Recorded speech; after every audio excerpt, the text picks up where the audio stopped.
O ar salgado da manhã entrava pela janela do alojamento, trazendo consigo o cheiro de diesel e maresia. Sofia Mendes, com seus 22 anos, sentia um orgulho que mal cabia em seu peito. O uniforme azul marinho, perfeitamente passado, parecia uma segunda pele, uma armadura que carregava o peso e a honra de gerações. Ela se olhou no pequeno espelho, ajeitando a cobertura branca.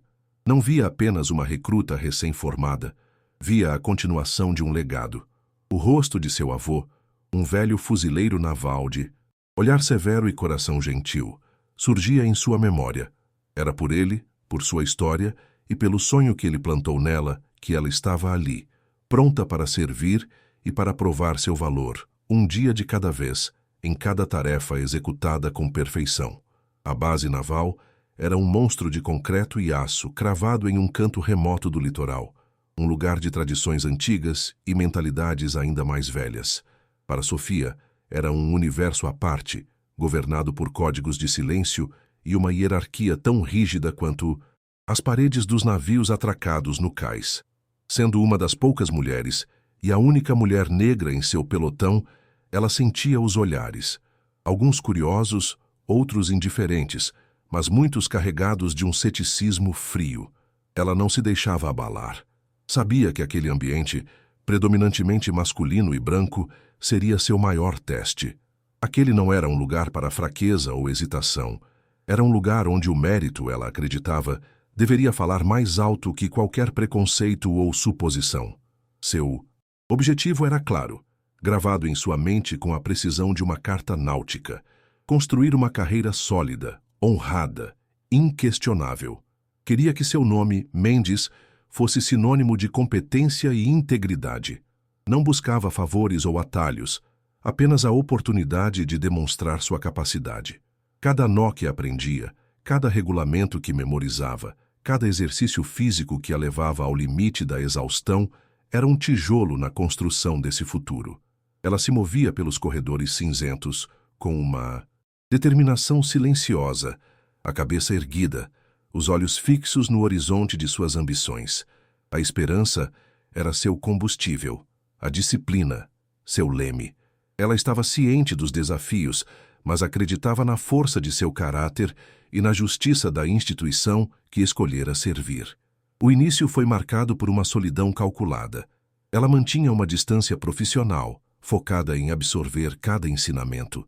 Observava mais do que falava, aprendendo as dinâmicas de poder, os trejeitos de cada oficial, as regras não escritas que regiam a convivência naquele microcosmo. Sua competência começou a ser notada. Nos exercícios de navegação, seus cálculos eram sempre os mais precisos. Na manutenção dos equipamentos, sua atenção aos detalhes era impecável. Aos poucos, o ceticismo em alguns olhares dava lugar a um respeito relutante. Ela não pedia para ser aceita. Ela comandava respeito através de sua excelência. E por um breve período, pareceu que seu plano estava funcionando, que o mérito, de fato, seria sua única medida.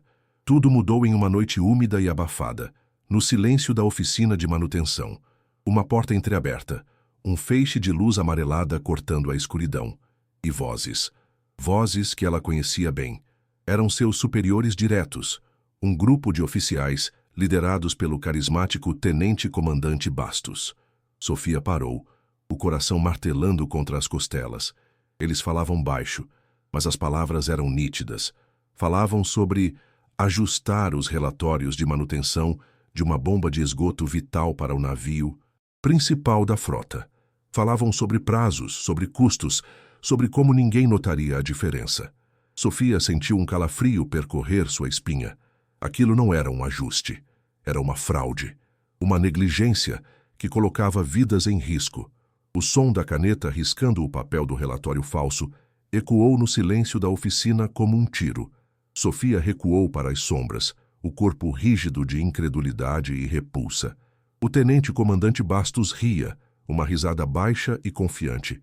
Ele era o tipo de oficial que todos admiravam, com uma carreira brilhante e um sorriso fácil. Ver aquela face agora associada a uma traição tão fundamental aos princípios da Marinha foi como um soco no estômago. Ela viu as folhas sendo trocadas, as assinaturas sendo forjadas. Um ato de corrupção casual, executado com a tranquilidade de quem já fez aquilo antes. Ela se afastou sem ser vista, o conhecimento do que presenciara pesando em sua consciência como uma âncora de chumbo. O inevitável aconteceu 2 dias depois, durante um exercício em alto mar. A bomba de esgoto falhou catastroficamente. O compartimento inundou em minutos, criando o caos e colocando em risco a segurança da embarcação e da tripulação. O alarme soou, estridente e desesperador. Sofia estava no convés e viu a correria, o pânico controlado dos marinheiros mais experientes, o cheiro acre de água contaminada se espalhando pelo ar. Felizmente, ninguém se feriu gravemente, mas o acidente foi sério, e ela sabia, com uma certeza que gelava seus ossos, exatamente o porquê. A imagem dos relatórios adulterados queimava em sua mente. O som da risada de Bastos ecoava em seus ouvidos.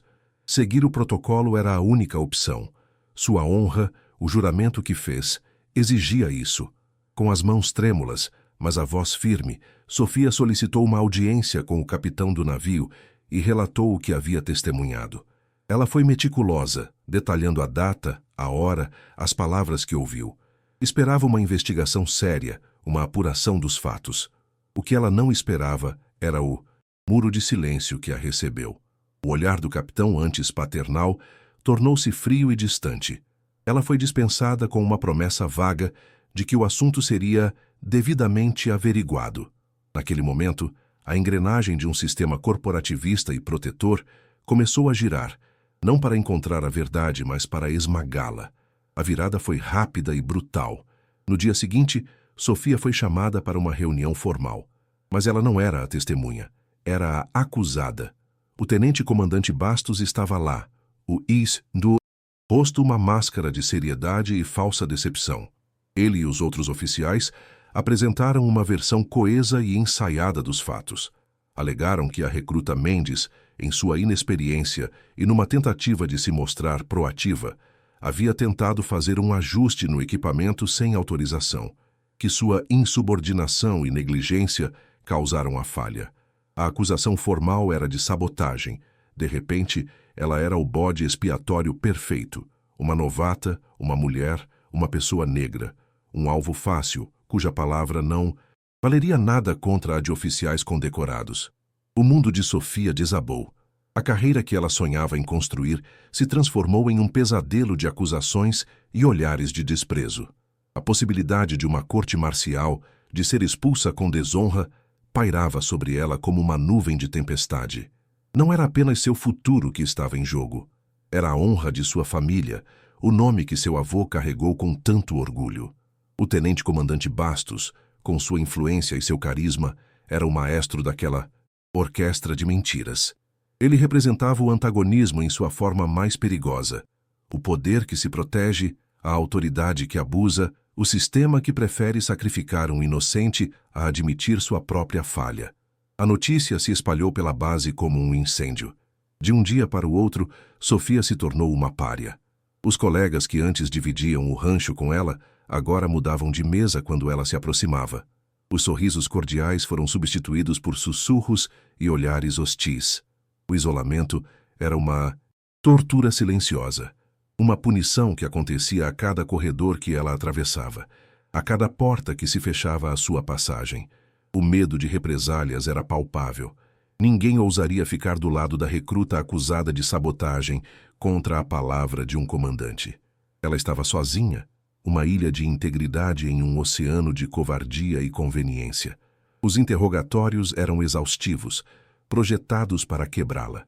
Salas pequenas, sem janelas, com uma luz fria que parecia sugar toda a cor do ambiente. As perguntas eram repetitivas, capciosas, sempre voltando para o mesmo ponto, sua suposta incompetência. Talvez a pressão seja demais para você, Mendes. Uma mulher no seu lugar precisa ter o dobro de atenção, não acha? Eles usavam seu gênero e sua raça como armas, insinuando que ela era inerentemente menos capaz, mais propensa a erros. Cada sessão era uma humilhação calculada, uma tentativa de corroer sua autoconfiança e forçá-la a duvidar de sua própria memória, de sua própria verdade. As provas que ela apresentou, como a cópia de um registro de manutenção que ela havia feito antes da adulteração, simplesmente desapareceram. A burocracia, que deveria ser um sistema de ordem, tornou-se uma ferramenta de obstrução. Não encontramos o documento em nossos arquivos, recruta, diziam com uma indiferença ensaiada. Enquanto isso, testemunhos falsos contra ela surgiam como mágica. Um colega, que buscava a simpatia dos superiores, lembrou-se de ter visto Sofia perto do equipamento em um horário suspeito. Outro afirmou tê-la ouvido reclamar sobre a dificuldade das tarefas. Eram mentiras costuradas com o fio do oportunismo, e o sistema as aceitava sem questionar.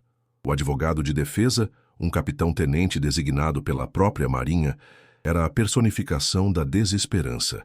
Em sua primeira e única reunião, ele a olhou com olhos cansados, repletos de um cinismo forjado por anos, defendendo causas perdidas dentro daquela mesma estrutura.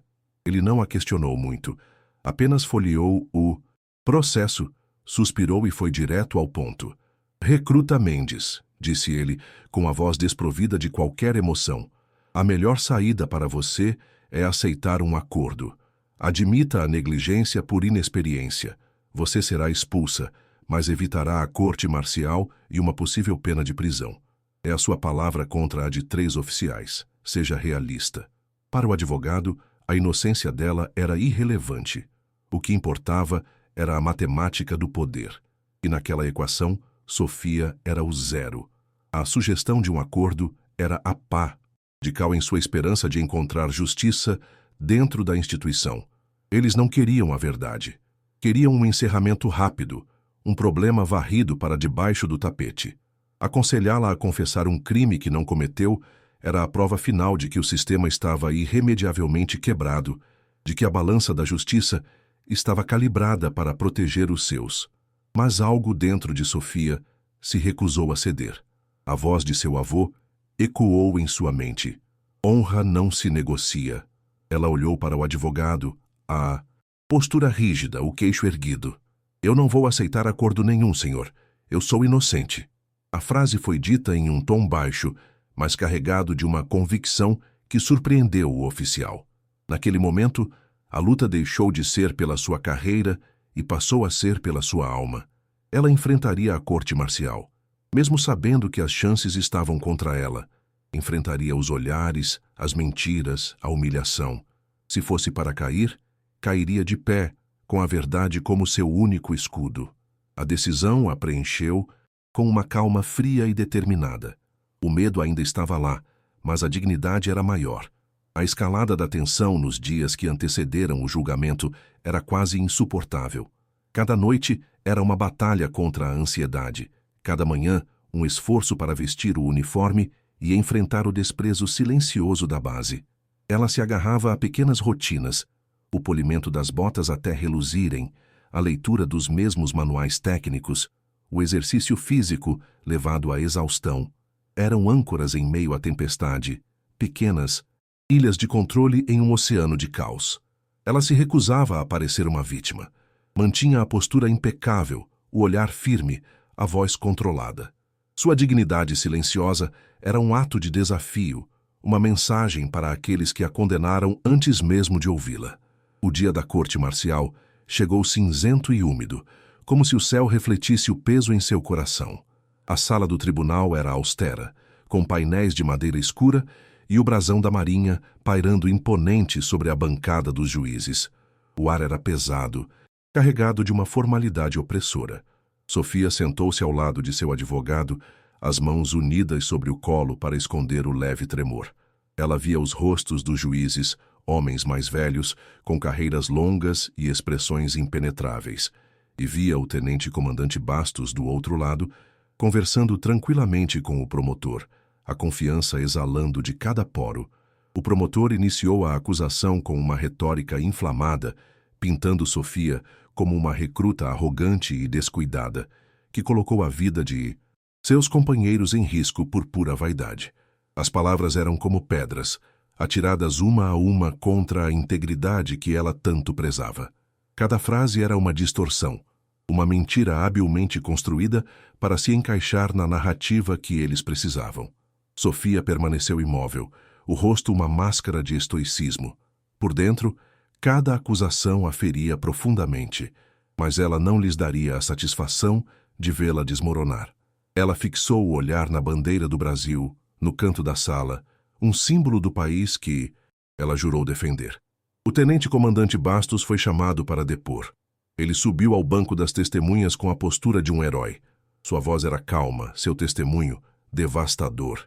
Ele mentiu com uma facilidade assustadora, descrevendo com detalhes fictícios como havia alertado Sofia sobre os procedimentos corretos, como ela havia ignorado suas ordens. Ele olhou para os juízes com uma expressão de pesar, como se a traição de sua subordinada o tivesse ferido pessoalmente. Era uma performance magistral. O tribunal estava cativado. Sofia sentiu o nó em sua garganta se apertar. A verdade parecia tão frágil, tão impotente diante de uma mentira tão bem contada. A defesa de Sofia foi, como esperado, anêmica. Seu advogado fez perguntas protocolares, sem conseguir abalar a confiança de Bastos ou de suas testemunhas. Não havia paixão, não havia convicção. Ele estava apenas cumprindo um dever, movendo as peças em um jogo que já considerava perdido. Os juízes pareciam impacientes, trocando olhares que diziam tudo. A culpa de Sofia parecia ser uma conclusão inevitável, uma mera formalidade a ser oficializada. O ar na sala ficou mais denso, a esperança se esvaindo a cada minuto que passava. Sofia se preparou para o impacto, para a palavra que destruiria seu futuro: culpada. O juiz principal, um capitão de mar e guerra com o rosto sulcado por décadas de serviço, pigarreou, ajeitando os papéis à sua frente. O silêncio no tribunal era absoluto. Era o momento em que a mentira seria selada com a força da lei. Sofia respirou fundo uma última vez, buscando a força de seu avô. Ela não choraria. Não ali.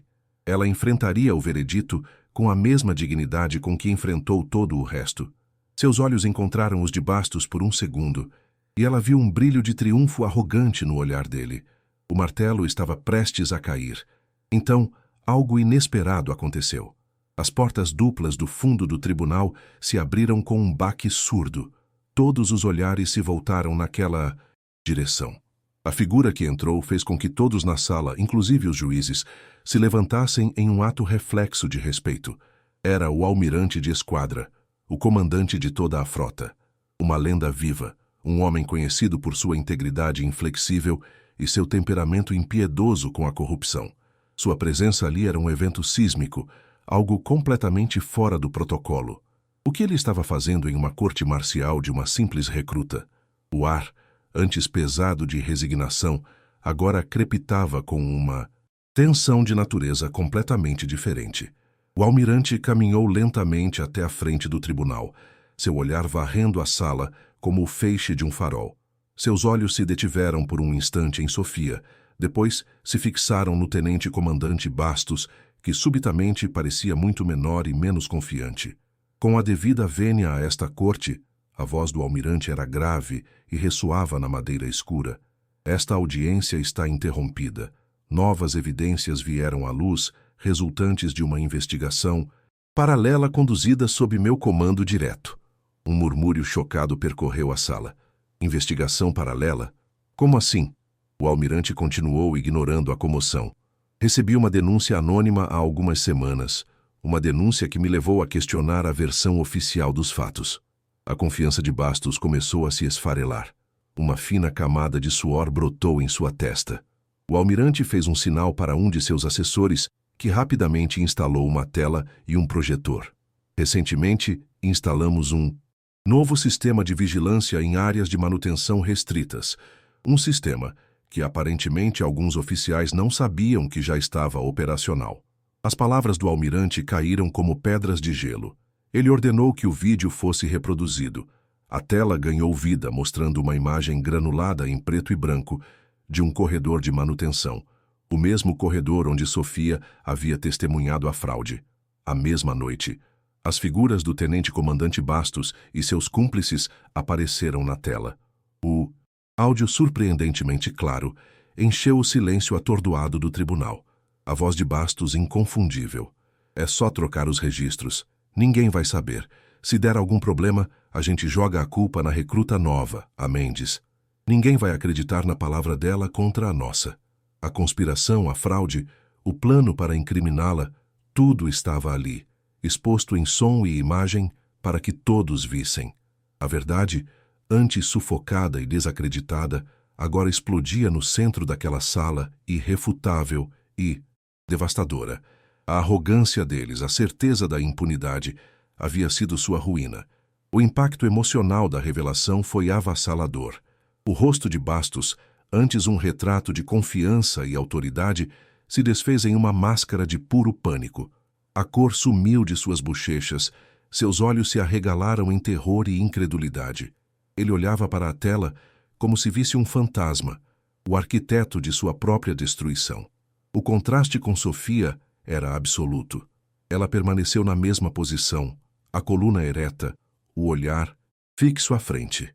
Mas enquanto o vídeo terminava e o silêncio chocado se instalava, uma única e solitária lágrima, lenta e pesada, escorreu por seu rosto. Não era uma lágrima de tristeza ou de derrota. Era a lágrima da vindicação, da justiça, do peso esmagador que finalmente era retirado de seus ombros. O silêncio foi quebrado pela voz do almirante, agora dura como aço. Polícia Judiciária Militar. Prendam estes homens. A ordem ecoou pelo tribunal. Oficiais da segurança entraram e, sem cerimônia, algemaram o tenente-comandante Bastos e seus cúmplices ali mesmo, na frente de todos. O som metálico das algemas se fechando foi o som mais doce que Sofia já ouvira. A humilhação de serem despojados de sua autoridade, de serem tratados como os criminosos que eram, era a imagem da justiça, em sua forma mais crua e satisfatória. O poder havia virado de forma completa e irrevogável. Aqueles que usaram o sistema para oprimir foram, no fim, consumidos por ele. O juiz principal, recuperado do choque, bateu o martelo. A recruta Sofia Mendes está inocentada de todas as acusações. Este tribunal pede formalmente desculpas pela falha da instituição. As palavras lavaram a alma de Sofia. Mas o momento mais significativo veio depois, quando o almirante se aproximou dela. Ele a olhou nos olhos e, pela primeira vez, ela não viu a frieza de um superior, mas o respeito de um igual. Sua coragem e sua retidão moral honram este uniforme mais do que qualquer medalha, Mendes. A Marinha precisa de mais. Marinheiros como você. O reconhecimento vindo da mais alta patente era a validação final de sua luta. Semanas depois, em uma cerimônia oficial no pátio principal da base, Sofia foi condecorada. O almirante fez questão de prender a medalha de mérito em seu uniforme pessoalmente. Os mesmos colegas que a evitaram agora a aplaudiam de pé. Ela aceitou a honra com a mesma dignidade silenciosa que a sustentou nos momentos mais sombrios. A medalha não era um troféu, mas um lembrete de que a verdadeira honra não está na patente ou na posição, mas na coragem de defender a verdade, mesmo quando se está sozinho. Ela não era mais a recruta invisível. Era um exemplo, um farol de integridade em uma instituição que aprendera uma dura lição. O destino de Bastos e seus comparsas foi severo. Eles foram expulsos com desonra da Marinha, despojados de suas patentes e de suas pensões. Enfrentaram sentenças de prisão por perjúrio, conspiração e negligência criminosa. A justiça, embora tardia e dolorosa, foi completa. A queda deles serviu como um aviso para todos na base. O corporativismo tem um limite, e esse limite é a verdade. A cultura de silêncio foi abalada em seus alicerces. Sofia, com sua resiliência, havia forçado o sistema a olhar para seu próprio reflexo e a confrontar as sombras que permitia crescer em seus corredores. A história de Sofia Mendes tornou-se uma espécie de lenda na base, uma lição sobre a força que reside na integridade pessoal. Ela continuou sua carreira, não com amargura, mas com uma sabedoria forjada no fogo. Provou que um indivíduo, armado apenas com sua convicção e sua coragem, pode sim enfrentar um sistema corrupto e prevalecer. A jornada dela nos ensina que a honra não é algo que se veste com um uniforme, mas algo que se carrega na alma, e que a justiça, por mais que pareça distante, pode ser alcançada quando há alguém disposto a lutar por ela até o fim. Pense por um momento em quantas vezes vemos o poder ser usado para esmagar a verdade. Quantas vezes uma pessoa honesta é silenciada por um sistema que protege os seus. A luta de Sofia é um lembrete poderoso de que a dignidade é a nossa última fortaleza. Ela se recusou a ser definida pela injustiça que sofreu e, em sua resistência silenciosa, encontrou a maior de todas as vitórias. Se a história dela tocou o seu coração, compartilhe conosco um momento em que você testemunhou ou precisou ter essa mesma coragem. Vamos honrar juntos aqueles que, como Sofia, nunca desistem de lutar pelo que é certo.